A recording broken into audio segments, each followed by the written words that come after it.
महात्मा बसवण्णा, पाळीचा किटाळ झुगारणारा लोकनेता. नमस्कार. सर्वांना शरणू शरणार्थी. मध्यंतरी काही दिवसापूर्वी अहमदाबादच्या एका प्रवचनात एक महाराज, एक प्रवचनकार, आपण त्यांना आहोत महाराज म्हणूया, त्यांनी मुक्ताफळं उधळली. काय म्हणाले ते? महिलांना येणाऱ्या मासिक पाळीचा उल्लेख ते आपल्या प्रवचनात करतात. पिरियड्स असताना मासिक पाळीच्या काळात जी महिला स्वयंपाक करते ती पुढच्या जन्मात कुत्रा होते आणि त्या महिलेनं बनवलेलं जेवण जो कोणी जेवेल तो पुढच्या जन्मात बैल होतो. म्हणजे आपण प्राणी आदला बदल करूया असं काहीतरी घडतं. म्हणजे काय? जो मासिक धर्म आपण म्हणतो, त्याला मासिक पाळी वगैरे किटाळ वगैरे न म्हणता आपण त्याला धर्म म्हणतो. 900 वर्षापूर्वी महात्मा बसवण्णा नावाचा लोकोत्तर पुरुष या पाळीच्या किटाळाला झुगारून देतो. बसवादी शरणांनी मासिक पाळीला मासिक धर्म असा उल्लेख केला. म्हणूनच आजही तब्बल 900 वर्षानंतर महात्मा बसवण्णा आणि त्याचे समकालीन शरण, त्यांची वचनसंपदा आजच्या काळात तितकीच लागू. हेच ते कृष्णदासजी महाराज, ज्यांनी पाळीला किटाळ वर्ज्य मानलेलं आहे. कृष्णदास महाराज एक प्रातिनिधिक नाव आहे. वेळोवेळी ही मंडळी वेगवेगळ्या अर्थानं स्त्री आणि स्त्रीत्वाबद्दल अनादर होईल अशी वक्तव्य करतच असतात. मध्यंतरी 68 शाळकरी मुलींचे अंडरगार्मेंट्स काढून तपासण्याची पातकही यांच्या नावावर आहे. काय म्हणावे यांना?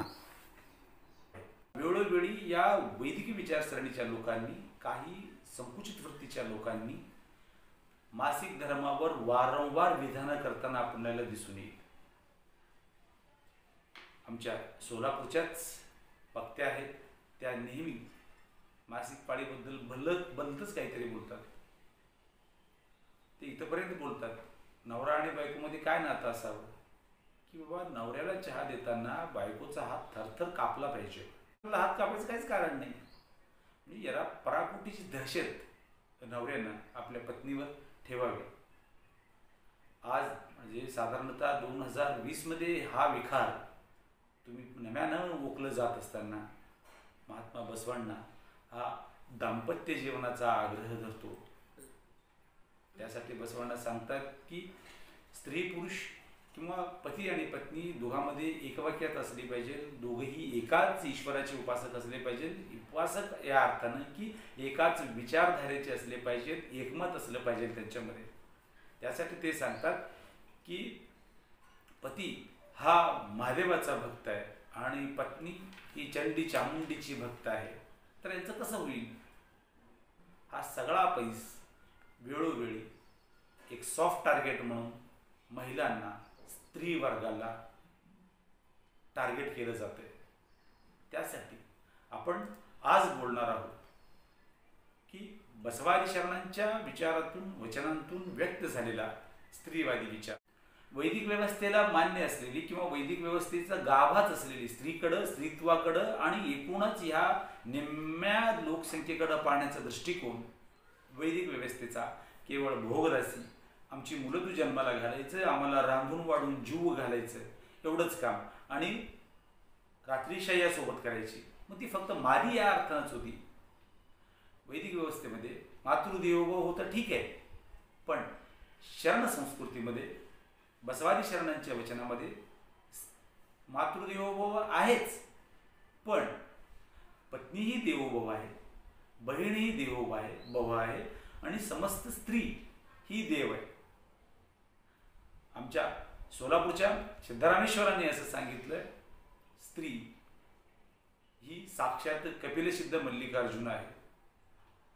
स्त्रीला देवत्व देण्याचं काम, स्त्रीला फक्त उपासनेपुरता नव्हे, स्त्रीला समानतेची वागणूक देणं आणि किंबहुना तिला अधिक आदरयुक्त वागणूक देणं हे शरणांना अभिप्रेत होतं.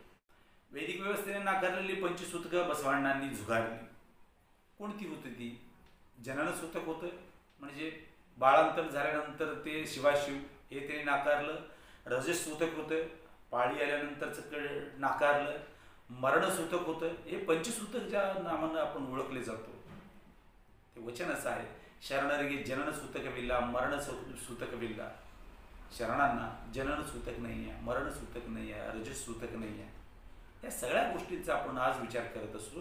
तर कालानुरूप विज्ञानवादी, परिवर्तनवादी आणि स्त्रीला समतेची नव्हे तर पराकुटीची आदरयुक्त वागणूक देणारी विचारधारा बसवण्णांनी स्वीकारली होती.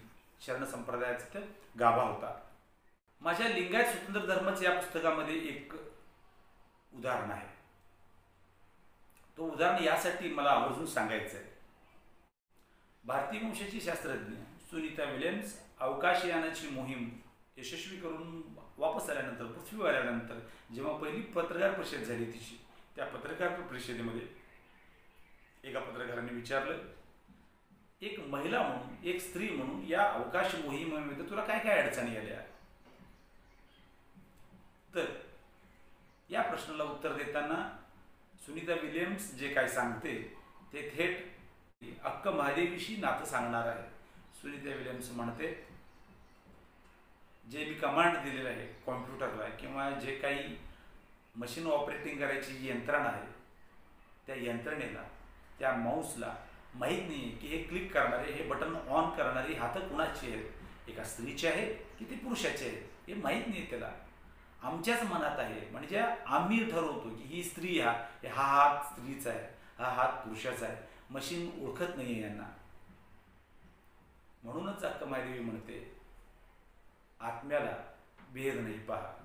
छाती पुढं आली तर त्याला स्त्री म्हणतात, दाढी मिशा आल्या त्या देहाला पुरुष म्हणतात. आत असलेली आत्मा सारा काही एकच आहे पहा. चन्नमल्लिकार्जुन. मुळात बसवत युगाचा म्हणजे कल्याण पर्वाचा प्रारंभच झाला स्त्री पुरुष समानतेच्या घरी. आपल्या बहिणीला म्हणजे नागम्माला, अक्क नागम्माची स्त्री म्हणून मुंज करणार तुम्ही नसाल तर मलाही तुमची मुंज नको, ही कर्मकांड नको. आणि स्त्रीला दुय्यम मानणारा जर तुमचा देव असेल तर मला तुमचा देवही नको. पहिली गोष्ट, असे सांगणारा तुमचा धर्म असेल तर तुमचा धर्म मी झुगारतो, आणि देवाच्या नावानं जर तुम्ही सांगत असाल तर मी तुमचा देव झुगारतो.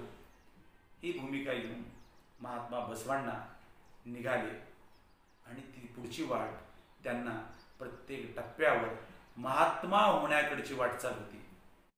आता आपण नेहमी ऐकतो की महात्मा बसवण्णांनी इष्टलिंगाची संकल्पना मांडली.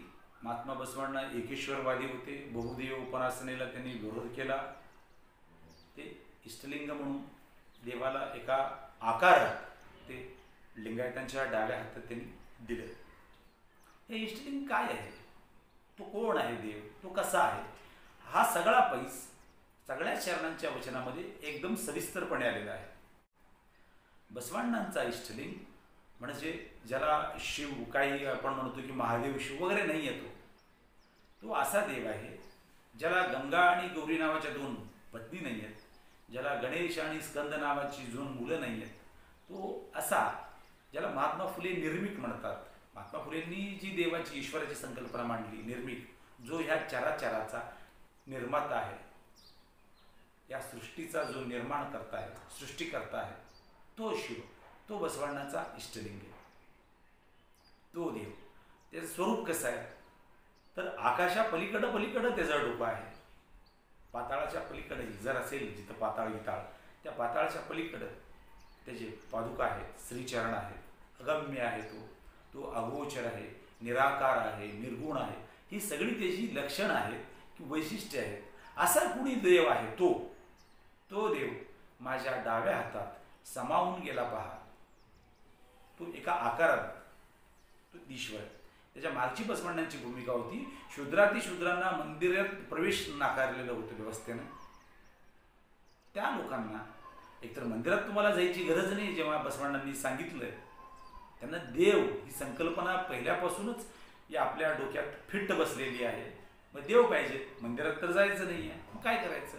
मग बसवण्णांनी सांगितलं, मी तुम्हाला तुमचा देव तुमच्या हातात देतो.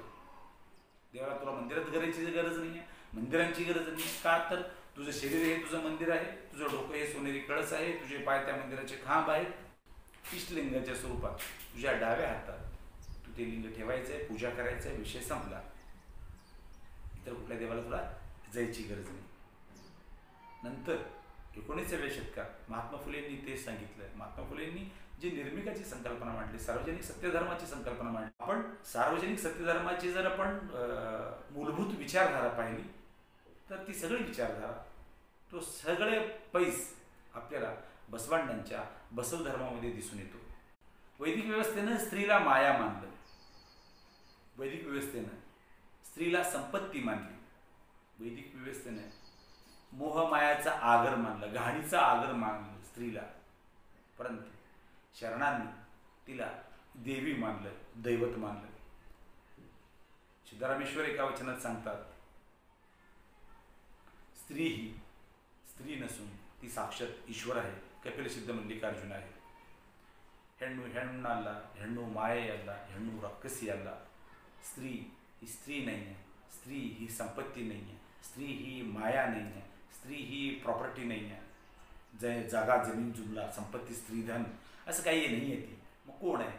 ती साक्षात कपिलसिद्ध मल्लिकार्जुन आहे. पहा, ह्या स्त्रीत्वाची महती गाताना सिद्धरामेश्वर दुसऱ्या एका वचनामध्ये म्हणतात, देवा तुम्ही निर्मिलेली स्त्री तुमच्या डोक्यावर बसली पहा. देवा तुम्ही निर्मिलेली स्त्री तुमच्या मांडीवर बसली पहा. देवा तुम्ही निर्मिलेली स्त्री ब्रह्माच्या जिवेवर बसली पहा. सरस्वती, देवा तुम्ही निर्मिलेली स्त्री तुमच्याच डोक्यावर बसली, ज्याला आपण गंगा वगैरे म्हणतो. देवा तुम्ही निर्मिलेली स्त्री नारायणाच्या छातीवर बसली. म्हणूनच स्त्री केवळ ही स्त्री नाही आहे, स्त्री ही सुवर्ण वा संपत्ती नाही आहे, स्त्री ही प्रॉपर्टी नाही आहे, स्त्री ही माया नाही आहे, स्त्री ही राक्षस नाही आहे, तर ती साक्षात कपिलसिद्ध मल्लिकार्जुन आहे. नवमंडपाचा जर इतिहास आपण पाहिला तर त्यात 700 वचनकार शरण होते. त्यापैकी 70 तर महिला होत्या. त्या 70 महिलांमध्ये मागासवर्गीय किंवा तत्कालीन शूद्रातिशूद्र म्हणून अशाही महिला होत्या. त्यात ऐदक्की लक्कम असेल, सुळे संकाव असेल, बाकीच्या गोष्टी ज्या काही आहेत, उर्लिंग पेद्दींची पुण्यस्त्री काढावी असतील. दुसऱ्या टप्प्यातले जे काही शरण आहेत, दुसऱ्या टप्प्यातले या अर्थानं महात्मा बसवांडांचा कार्यकाळ आपण 36 वर्षाचा धरतो. अभ्यासकांचं सगळ्यांचं बऱ्याच लोकांचं एकमत आहे की महात्मा बसवांना 36 वर्षांच्या कार्यकाळात दुसऱ्या टप्प्यातले म्हणजे पहिले 24 वर्ष संपल्यानंतर दुसऱ्या टप्प्यातले जे शरण आहेत ते जास्त टोकदार आहेत, बंडखोर आहेत. ते खालच्या दर्जाचे लोक होते, शूद्रातिशूद्र होते. त्यात स्त्री वचनकारांची संख्या जास्त होती. त्यांनी व्यवस्थेला नव्हे तर थेट बसवांडालाही जाब विचारण्याची